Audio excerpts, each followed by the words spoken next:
रत्ने sir, आप सभी का स्टडी 91 में स्वागत करता हूं। और कैसे हैं आप सभी? उम्मीद करता हूं आप सभी स्वस्थ होंगे, जहां भी होंगे मस्त होंगे। दोस्तों, आज बहुत ही इंपॉर्टेंट टॉपिक लेके आया हूं, जिससे कि आपके एग्जाम में हर बार दोस्तों, चाहे टेट हो, चाहे सुपर टेट हो, चाहे कोई भी एग्जाम की तैयारी अगर आप कर रहे हैं, तो इस टॉपिक से दोस्तों हमेशा एक या दो क्वेश्चन जरूर पूछे जाते हैं। तो दोस्तों, आज हम डिस्कस करेंगे भारत के प्रमुख वन्य जीव संरक्षण परियोजनाओं के बारे में। तो दोस्तों, हम आज जानेंगे कि आखिर बाघ परियोजना क्या होती है, गिर सिंह परियोजना कब प्रारंभ की, हाथी परियोजना क्या होती है। इन सारी परियोजनाओं के बारे में दोस्तों हम अध्ययन करेंगे और कैसे किस प्रकार के प्रश्न बन सकते हैं, इनके बारे में हम चर्चा करेंगे। तो दोस्तों, एक बार सेशंस को ज़्यादा से ज़्यादा लाइक कर दीजिएगा और शेयर कर दीजिएगा। मेरे सभी बच्चों को राधे राधे, जय श्री कृष्ण, जय श्री राम। आइए दोस्तों, स्टार्ट करते हैं आज का सेशन। दोस्तों, ये आपके स्टडी 91 में कुछ इंफॉर्मेशन दी गई है, ये दोस्तों आप देख सकते हैं। चलिए, ठीक है। चलिए दोस्तों, अब बात करते हैं वन्य जीव संरक्षण की। आखिर वन्य जीव संरक्षण होता क्या है, इसके बारे में थोड़ी सी चर्चा करते हैं दोस्तों। जंतुओं और वनस्पतियों की वैसी असंवर्धित प्रजातियां जो अपने प्राकृतिक वास स्थानों में पाई जाती हैं, वन्य जीव कहलाती हैं। दोस्तों, ऐसी यानी कि वन जंतुओं और वनस्पतियों की ऐसी दोस्तों असंवर्धित प्रजातियां जो कि अपने प्राकृतिक वास स्थानों पर पाई जाती हैं, यानी जो प्राकृतिक दोस्तों जो स्थान है जहां वो रहती हैं, उसे क्या कहते हैं? वन्य जीव कहलाते हैं। दोस्तों, वन्य जीवों की समान तथा संकटग्रस्त प्रजातियों को उनके प्राकृतिक वातावरण में सुरक्षित रखना तथा उन्हें लुप्त होने से बचाना ही वन्य जीव संरक्षण कहलाता है। दोस्तों, वन्य जीव संरक्षण के अंतर्गत क्या होता है? उनके प्राकृतिक वातावरण में ही उन्हें संरक्षण प्रदान करना ही क्या कहलाता है? वन्य जीव संरक्षण। दोस्तों, यानी कि उनके प्राकृतिक वातावरण, जैसे कि दोस्तों आप एक कोई जंगल है, उसी जंगल में उन्हें आपने संरक्षण प्रदान कर दिया। एक बहुत बड़ा जंगल है, उसी में आपने दोस्तों चारों तरफ कटीली झाड़ियां लगा दी चारों तरफ की, जैसे कोई भी शिकारी उस जंगल में जाके हाथी का शिकार ना कर सके, शेरों का शिकार ना कर सके, उसी जंगल में आपने उन्हें क्या कर दिया? संरक्षण प्रदान कर दिया। तो उसमें दोस्तों आप उन्होंने खाने पीने की व्यवस्था आपने कर दी। कहाँ? तो यानी वही चीज दोस्तों, यानी उनके प्राकृतिक वातावरण में ही आपने उन्हें जो संरक्षण प्रदान कर दिया, तो वो क्या कहलाया? वो कहलाया वन्य जीव संरक्षण। दोस्तों, बहुत ही सरल भाषा में मुझे लगता है सभी बच्चों को मेरे क्लियर हो गया होगा। अब बात करते हैं कि भारत में वन्य जीव संरक्षण कब शुरू हुआ, कब प्रारंभ हुआ। आपके मन में ये प्रश्न उठना चाहिए कि आखिर कब शुरू हुआ ये वन्य जीव संरक्षण। तो दोस्तों 1972 में, यानी कि 1972 में, दोस्तों 1972 में भारत ने वन्य जीव संरक्षण अधिनियम 1972 और प्रोजेक्ट टाइगर को महत्वपूर्ण निवास स्थान की सुरक्षा के लिए अधिनियमित किया। सर्वप्रथम दोस्तों हमारा जो राष्ट्रीय बाघ है, राष्ट्रीय पशु है क्या? बाघ, प्रोजेक्ट टाइगर। दोस्तों, उस टाइगर को दोस्तों हमें क्या किया गया? उसको हमें संरक्षण प्रदान किया गया कि भाई बहुत ही तेजी से क्या हो रहा था कि जो शेरों की जो दोस्तों यानी संख्या थी, वो बहुत ही तेजी से घट रही थी। यानी उनका आए दिन दोस्तों हमेशा उनकी खाल के लिए उनका शिकार किया जा रहा था, जो कि सरकार की एक बहुत ही बड़ी समस्या थी कि अगर इसी प्रकार से शेरों की संख्या कम होती जाएगी तो इस पृथ्वी से उनका अस्तित्व बहुत ही जल्द क्या हो जाएगा? समाप्त हो जाएगा। तो क्या कदम किए उठाया जाए कि भाई उन्हें संरक्षण देना बहुत ही आवश्यक है। तो इसलिए दोस्तों 1972 में ये संरक्षण की पद्धति प्रारंभ हुई, हमारे बाघों से प्रारंभ हुई। दोस्तों, किससे प्रारंभ हुई? हमारे बाघों से प्रारंभ हुई और आगे की संघीय सुरक्षा 1980 के दशक में प्रख्यापित की गई। दोस्तों, ठीक है, ये जानकारी आप रखिए कि ये दोस्तों बहुत इंपॉर्टेंट। भारत का पहला वन्य जीव अभयारण्य, पहला कौन? आपके मन में उठना चाहिए प्रश्न कि आखिर भारत का पहला वन्य जीव अभयारण्य कौन सा है? दोस्तों, भारत का पहला वन्य जीव अभयारण्य जिम कॉर्बेट वन्य जीव अभयारण्य है, जिसे कि 1875 में स्थापित किया गया। इसे कहा गया था दोस्तों 1875 ईस्वी में दोस्तों पहला वन्य जीव अभयारण्य जिम कॉर्बेट दोस्तों क्या हुआ? स्थापित किया गया। ठीक है, नेक्स्ट है दोस्तों भारत की प्रमुख वन्य जीव संरक्षण परियोजनाएं। दोस्तों, अब प्रमुख वन्य जीव संरक्षण परियोजनाओं के बारे में बात करते हैं। भारत की विश्व के प्रमुख जैव विविधता वाले देशों में से एक है। दोस्तों, हमारे भारत में आप जानते हैं कि कई प्रकार के विभिन्न प्रकार के जीव जंतु वनस्पतियां होती हैं दोस्तों, जिनकी असंख्य संख्या है, जहां पर पूरी दुनिया में पाए जाने वाले स्तनधारियों का 7.6%, पक्षियों का 12.6% और सरीसृप का 6%, 6% और फूलों की प्रजातियों का 6.0% निवास करती हैं। इन जीवों के संरक्षण के लिए भारत में 120 से अधिक राष्ट्रीय उद्यान क्या दोस्तों 120 से अधिक इन जीवों के संरक्षण के लिए क्या है हमारे राष्ट्रीय उद्यान, और 515 भी से भी अधिक 515 वन जीव अभ्यारण्य, यानी 500 से भी अधिक यानी 515 वन जीव क्या है अभ्यारण्य, 26 आर्द्र भूमि और 18 बायोस्फीयर रिजर्व बनाए गए। दोस्तों इनके संरक्षण के लिए जो हमारे जीव जंतु हैं इनके संरक्षण के लिए उद्यान बनाए गए, इनके संरक्षण के लिए अभ्यारण्य बनाए गए, इनके संरक्षण के लिए बायोस्फीयर रिजर्व बनाया गया कि भाई किसी भी तरीके से इनका संरक्षण किया जाए, क्योंकि इनका अस्तित्व है तभी हमारा अस्तित्व है, हमारा अस्तित्व है तभी इनका भी अस्तित्व है दोस्तों। तो यानी हम दोनों एक दूसरे से दोस्तों क्या है कनेक्टेड है और एक दूसरे से संबंधित हैं तभी दोस्तों। तो पृथ्वी का तालमेल बनाने के लिए दोस्तों हम दोनों का होना बहुत ही आवश्यक है। अगर किसी का भी स्तर कम हुआ या अधिक हुआ दोस्तों तो हम पृथ्वी पे जो तालमेल बना के रह रहे हैं वो रहना संभव नहीं होगा। तो ये चीज़ है दोस्तों। अगर आप सोचिए कभी दोस्तों, कल्पना करिए कभी बहुत ही अधिक सांपों की संख्या बढ़ जाए तो क्या होगा दोस्तों। कभी कल्पना करिए, कभी सोचिए कि कभी मानव की संख्या इतनी ज़्यादा बढ़ जाए, इस समय हमारी जो 121 करोड़ जो आबादी है दोस्तों, 121 करोड़ जनसंख्या जो कि अभी बढ़ती ही चली जा रही है, अगर ये संख्या और भी ज़्यादा बढ़ जाए दोस्तों तो क्या होगा। सोचिए कहाँ रहेंगे जीव जंतु दोस्तों। निवास स्थान की कमी होने लगेगी, खाने की कमी होने लगेगी, जल की कमी होने लगेगी, हर चीज़ की कमी होने लगेगी। हम निवास स्थान के लिए पेड़ों को काटेंगे, जंगल्स को काटेंगे और वहाँ से जीव जंतु हैं वो सब क्या करेंगे, भागेंगे दोस्तों। फिर क्या होगा।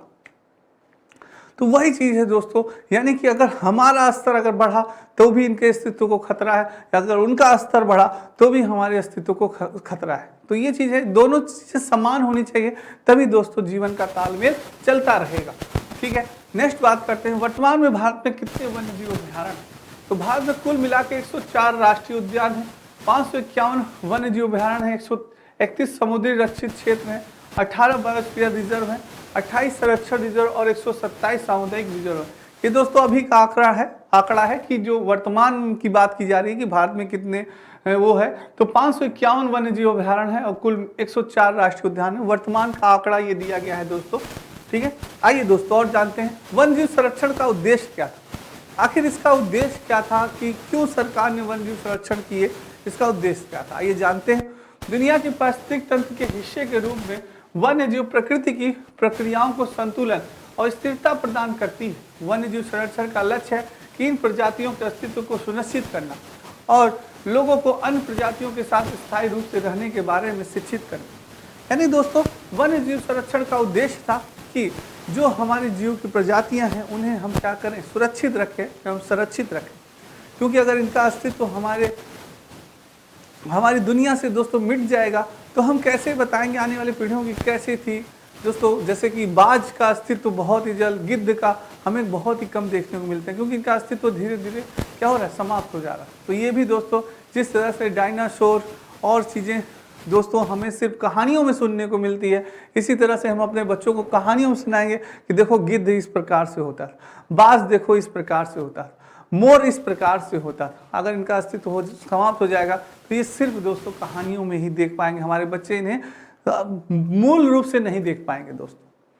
तो यानी कि दोस्तों इनके संरक्षण के लिए वन्य जीव संरक्षण का उद्देश्य यही था कि इनको संरक्षित किया जाए, इनको सुरक्षा प्रदान किया जाए, तभी हम दोनों का तालमेल बना रहेगा और दोस्तों इनका अस्तित्व भी बना रहेगा। तो ये चीज़ है। नेक्स्ट है भारत का सबसे बड़ा वन्य जीव अभ्यारण्य। दोस्तों बात की जाए कि भारत का सबसे बड़ा वन्य जीव अभ्यारण्य की बात की जाए तो रणथंभौर दोस्तों जो राष्ट्रीय उद्यान है कहाँ पे, राजस्थान में। तो राजस्थान में जो रणथंभौर राष्ट्रीय उद्यान है दोस्तों वो भारत का सबसे बड़ा वन्य जीव अभ्यारण्य माना गया। तो जो राजस्थान राज्य में स्थित रणथंभौर राष्ट्रीय उद्यान है दोस्तों भारत का सबसे बड़ा वन्य जीव अभ्यारण्य है। यह बाघों के लिए दोस्तों प्रश्न बन सकता है कि किसके लिए ये वन्य जीव अभ्यारण्य है रणथंभौर राष्ट्रीय उद्यान। तो ये दोस्तों बाघों के लिए एक राष्ट्रीय रिजर्व के रूप में कार्य करता है दोस्तों। ठीक है, नेक्स्ट बात करते हैं दोस्तों।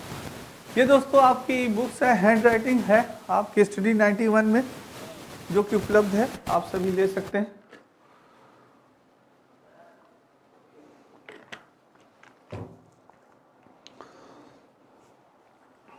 चलिए दोस्तों अब बात करते हैं कुछ वन्य जीव संरक्षण अभ्यारण्य की बात में दोस्तों। तो सबसे पहले बात करते हैं बाघ परियोजना। किसकी बात कर रहे हैं? बाघ परियोजना की बात करते हैं। तो इसका प्रारंभ हुआ था 1973 में। इसका प्रारंभ वर्ष कब था? 1973 में था। इसमें दोस्तों बाघों की संख्या में कमी को रोकने का और उनकी संख्या में वृद्धि करने का उद्देश्य था। इस परियोजना को लाने का उद्देश्य ये था कि जो हमारे बाघों की संख्या दिन प्रतिदिन क्या हो रही थी, कम हो रही थी दोस्तों, उसे रोकना था कि किसी भी तरह से इसको रोका जाए। बाघों की वृद्धि, जो संख्या कम हो रही है वो कम न होने पाए, जो बाघों का शिकार हो रहा है वो न होने पाए, और बाघों की संख्या में धीरे धीरे क्या किया जाए, वृद्धि किया जाए। तो ये चीज है। तो इस परियोजना का ये मेन उद्देश्य था।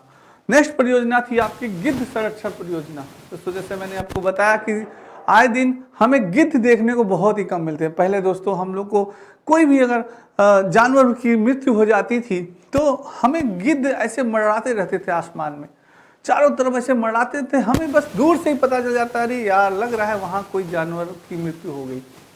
अब क्या कभी आपने ऐसा देखा है? कभी नहीं देखने को मिला होगा दोस्तों, कि कहीं भी आपको ऐसा नहीं मिल रहा कि दूर से ही आपको देख रहे हैं कि अरे गिद्ध मंडरा रहे हैं, यानी कि वहां किसी की मृत्यु। पहले तो ऐसे ही पता चल जाता था दोस्तों, तो वही चीज था। तो गिद्ध संरक्षण परियोजना दोस्तों इसका प्रारंभ हुआ 2006 में। कब हुआ? 2006 में। देखिए बहुत पुरानी समस्या है। तीव्रता से लुप्त होते गिद्धों को बचाना। गिद्धों की मृत्यु का कारण पशुओं को दी जाने वाली डाइक्लोफेनाक नामक दवा थी। दोस्तों जो हमारी डाइक्लोफेनाक जो दवा है दोस्तों, अत्यधिक दूध की मात्रा को बढ़ाने के लिए गायों को, भैंसों को दी जाती थी दोस्तों। जो इंजेक्शन लगाया जाता था वो थी दोस्तों, जिससे कि जब गायों और भैंसों की मृत्यु हो जाती थी तो ये गिद्ध क्या करते थे, उसे खाते थे दोस्तों। क्या करते थे? उसे जब खाते थे तो वो दोस्तों क्या करती थी, रिएक्शन कर जाती थी, बैड साइड इफेक्ट कर जाती थी, जिससे गिद्धों की क्या हो जाती थी, मृत्यु हो जाती थी दोस्तों। तो ये गिद्ध दोस्तों यही कार्य करते थे। जो हमारे मृतक शरीर होते थे, जो जानवरों के मृतक शरीर होते थे, मनुष्य के मृतक शरीर होते थे, वो उन्हें इस पृथ्वी से क्या करते थे, हटा देते थे, नष्ट कर देते थे या खा लेते थे। तो वो क्या हो जाता था, साफ हो जाता था। यानी ये पर्यावरण के स्वच्छता का अभियान चलाते थे दोस्तों। वो चीज़, क्योंकि आप जानते हैं कि अगर किसी पशु की मृतक शरीर दोस्तों अगर काफ़ी दिन तक पड़ा रह जाता है तो उसमें से स्मेल आना प्रारंभ हो जाता है, बदबू आना प्रारंभ होता है, जो कि पर्यावरण के लिए कितना प्रदूषित है आप सभी जानते हैं उसका रीजन। तो ये चीज़ था दोस्तों। और यह दवा अब प्रतिबंधित कर दी गई है। इसीलिए ये दवा क्या कर दी गई दोस्तों, अब प्रतिबंधित कर दी गई, फिर भी लोग यूज करते हैं, आप देखे होंगे। ठीक है। नेक्स्ट है दोस्तों गिरि सिंह परियोजना। गिरि सिंह परियोजना यानी कि गिरि अभ्यारण्य में केंद्र सरकार के सहयोग से प्रारंभ गुजरात के जूनागढ़ जिले के 1412 वर्ग किलोमीटर, कितने दोस्तों, 1412 वर्ग किलोमीटर क्षेत्र में स्थित यह उद्यान अब एकमात्र ऐसा उद्यान है जहां की एशियाई शेर पाए जाते हैं। बब्बर शेर दोस्तों, यानी कि लायन की बात की जा रही है। गिरिराज सिंह परियोजना में दोस्तों शेर के संरक्षण की बात की गई। यह प्रारंभ वर्ष हुआ था 1973 में। कब? 1973 में दोस्तों। कॉपी कलम लिए रहिएगा मेरे दोस्तों, जितना लिखेंगे ना उतना याद होगा दोस्तों। अपनी शॉर्ट्स नोट्स बनाते चलिए दोस्तों, क्योंकि अंतिम समय जब परीक्षा के वही शॉर्ट नोट्स काम आएगा, तुरंत ऐसे जल्दी जल्दी आप रिवाइज करते हैं। अच्छा, गिरि राष्ट्रीय उद्यान यानी गिरि सिंह परियोजना शेरों के लिए है। कहाँ? 1973 में प्रारंभ हुई थी, स्थापना हुई थी। ऐसे प्रोजेक्ट टाइगर, ऐसे चीज़ें दोस्तों रिवाइज आप जल्दी जल्दी करते जाएंगे, क्योंकि दोस्तों परीक्षा के समय में जो समय मिलता है हमें बहुत ही कम समय रहता है। ये होता है यार कितना पढ़ ले, यार इसको रिवाइज करना, यार इसको रिवाइज करना, कहीं ये ना आ जाए, कहीं ये ना एग्जाम में आ जाए। तो ये चीज़ें हमारे दिमाग में चलती रहती दोस्तों। ये अनुभव है दोस्तों, हम लोग भी एग्जाम दिया है, हम लोग ने भी कई एग्जाम दिए। तो ये अनुभव होता है दोस्तों जो हम आपको शेयर कर रहे हैं। कई सालों का अनुभव हम आपको 5 मिनट में शेयर करते हैं। तो वो चीज़ है दोस्तों, उसकी कदर करिए। तो इसलिए शॉर्ट नोट्स जब आप अपना बनाते रहेंगे तो वो समय आपका बचेगा, और बहुत ही जल्द जो अपनी लिखी हुई चीज़, अपनी लिखी हुई कहानी और अपने हाथ के बनी हुई दोस्तों चावल और दाल सबको बहुत ही प्रिय लगती है। हाँ, कह रही वाह क्या बात है। तो वही चीज़ है दोस्तों कि चावल दाल खा के आप चैन की नींद सोते हैं। तो वही चीज़ है दोस्तों, अपनी लिखी हुई नोट्स भी आपको बहुत अच्छी याद होगी। ठीक है। नेक्स्ट परियोजना की बात की जाए, हाथी परियोजना दोस्तों, इसका प्रारंभ कब हुआ था? 1992 में हुआ था। इसका प्रारंभ कब हुआ था? 1992 में हुआ था। केंद्र सरकार द्वारा 17 दिसंबर 1992 को, कब दोस्तों? 17 दिसंबर 1992 को झारखंड के सिंहभूम जिले से प्रारंभ की गई और भारत के प्रमुख हाथी संरक्षित क्षेत्र पेरियार अभ्यारण्य केरल और मानस अभ्यारण्य एवं काजीरंगा राष्ट्रीय उद्यान असम। काजीरंगा राष्ट्रीय उद्यान कहाँ है दोस्तों? असम में, आप सभी जानते हैं। और राजाजी राष्ट्रीय उद्यान एवं जिम कॉर्बेट राष्ट्रीय उद्यान यानी कि उत्तराखंड। यानी दोस्तों हाथी परियोजना थी ये केंद्र सरकार द्वारा 17 दिसंबर 1992 को दोस्तों हाथी के संरक्षण के लिए और झारखंड के सिंहभूम जिले से प्रारंभ की गई थी। और भारत के प्रमुख हाथी संरक्षित क्षेत्र पेरियार अभ्यारण्य जैसे कि केरल, मानस अभ्यारण्य एवं काजीरंगा राष्ट्रीय उद्यान असम और राजाजी राष्ट्रीय उद्यान एवं जिम कॉर्बेट राष्ट्रीय उद्यान उत्तराखंड, यहाँ पे भी दोस्तों हाथी के संरक्षण के लिए ये कार्य किया जाता था और भी आप जानते हैं। ठीक है, ये 1992 में हुआ था दोस्तों। ठीक है, अब बात करते हैं कस्तूरी मृग परियोजना। कस्तूरी मृग यानी कि दोस्तों मृग यानी कि हिरण की बात हो रही है। जो कस्तूरी यानी आप जानते हैं दोस्तों कि मृग में के अंदर एक कस्तूरी नामक वो पाया जाता है तत्व जो कि बहुत ही सुगंधित होता है। तो कस्तूरी दोस्तों, कस्तूरी मृग के संरक्षण के लिए IUCN के सहयोग से उत्तराखंड के केदारनाथ अभ्यारण्य में वर्ष 1970 में, कब दोस्तों? 1970 में, 1970 में प्रारंभ कस्तूरी केवल नर मृग में पाई जाती है। किसमें पाई जाती है? याद रखिएगा, कस्तूरी मृग क्वेश्चन बन सकता है कि कस्तूरी मृग किसमें पाई जाती है। तो कस्तूरी मृग केवल नर मृग में पाई जाती है। ये हिमालय प्रदेश की चंबा घाटी से लेकर सिक्किम तक के हिमालय क्षेत्रों में पाई जाती है। ठीक है, चंबा घाटी से लेकर सिक्किम तक पाई जाती है दोस्तों। ठीक है, हिमालय क्षेत्र में पाए जाते हैं। ठीक है, ये हो गया दोस्तों। अब बात करते हैं परियोजना दोस्तों, लाल पंडा परियोजना। किसकी बात की जा रही है? लाल पंडा परियोजना की बात की जा रही है। इसका प्रारंभ हुआ था 1996 में, यानी 1996 में इसका परियोजना हुआ। विश्व प्राकृतिक निधि के सहयोग से पद्मजा नायडू जी ने, किसने? पद्मजा नायडू जी ने हिमालय प्राणी उद्यान में प्रारंभ लाल पंडा दोस्तों, लाल पंडा सिक्किम और अरुणाचल प्रदेश केट बियर नामक से प्रसिद्ध तथा दार्जिलिंग के जंगलों में पाया जाता था। दोस्तों आपने देखा होगा लाल पंडा भालू की प्रजाति का होता है, देखा होगा आपने। तो उसके संरक्षण के लिए दोस्तों ये किया गया। ठीक है, नेक्स्ट है थामिन मृग। किसकी बात की जा रही है? थामिन मृग परियोजना दोस्तों, ये प्रारंभ हुआ था 1977 में, 1977 में दोस्तों यह थामिन मृग परियोजना प्रारंभ हुई। इसका क्या उद्देश्य था कि थामिन मृग मणिपुर में पाए जाते थे। कहाँ पाए जाते थे? मणिपुर में पाए जाते थे और विश्व के दुर्लभ स्तनधारियों में से एक थे दोस्तों। ये जो मृग होते थे थामिन मृग बहुत ही दुर्लभ होते थे। ये इनका मिलना दोस्तों, क्योंकि इनका दिन प्रतिदिन इनका दोस्तों बहुत ही ज़्यादा शिकार होता था और इनका अस्तित्व क्या हो रहा था? कम हो रहा था। ठीक है, ये नेक्स्ट है दोस्तों कछुआ संरक्षण परियोजना। कछुआ परियोजना दोस्तों कब? 1975 में प्रारंभ हुई। कब प्रारंभ हुई? 1975 में प्रारंभ हुई। उड़ीसा के भितरकनिका में पाई जाती थी। कहाँ पाई जाती थी? भितरकनिका में पाई जाने वाला ओलिव रिडल कछुआ दक्षिण अमेरिका के कछुओं की प्रजाति का था दोस्तों। किसके था? दक्षिण अमेरिका के कछुए की प्रजाति का था। लोग दोस्तों कछुए का भी शिकार करते थे, क्योंकि जो कछुए के ऊपर दोस्तों जो आप देखते होंगे जो कवच होता है वो बहुत ही सख्त होता है। तो ढाल बनाने के लिए पहले प्रयोग किया जाता था पहले के लोग। अब दोस्तों उससे कई ऐसी सामग्रियां बनती हैं जो कि काफ़ी सख्त होता है दोस्तों। तो ये चीज़ें, और बुलेट प्रूफ जैकेट भी के बनाने के लिए भी दोस्तों इसका प्रयोग किया जाता था। नेक्स्ट है, अब परियोजना की बात की जाए दोस्तों, गेंडा परियोजना। गेंडा परियोजना की बात की जाए, ये प्रारंभ हुआ था 1987 में। कब हुआ था? 1987 में हुआ था। यानी आप साफ जानते हैं कि एक सींग वाले गेंडे के लिए, एक सींग वाले गेंडे का भी बहुत शिकार होता था दोस्तों। उसको बचाने के लिए भारत में पाया जाता था यह असम के मानस अभ्यारण्य व काजीरंगा उद्यान तथा पश्चिम बंगाल के जलदब्बा अभ्यारण्य गेंडों का मुख्य शरण स्थल बनाया गया। यानी कि आपको काजीरंगा अभ्यारण्य दोस्तों आप जानते हैं कि एक सिंह गेंडे के लिए प्रसिद्ध है, जलपदाब अभ्यारण्य भी और ये मानस अभ्यारण्य भी, ये उसके संरक्षण के लिए बनाया गया। ठीक है, नेक्स्ट है दोस्तों फिर से कछुआ संरक्षण परियोजना 1975। भारत सरकार ने संयुक्त राष्ट्र विकास कार्यक्रम की सहायता के वर्ष 1975 में, कहाँ पे? उड़ीसा में, उड़ीसा से यह परियोजना प्रारंभ की गई। इस योजना का विस्तार कुकर लेक यानी लखनऊ, उत्तर प्रदेश, राजस्थान, मध्य प्रदेश, महाराष्ट्र, असम, बिहार, यानी हर जगह दोस्तों ये परियोजना लाई गई, जिससे कि कछुओं का संरक्षण किया जा सके, कछुओं को बचाया जा सके दोस्तों।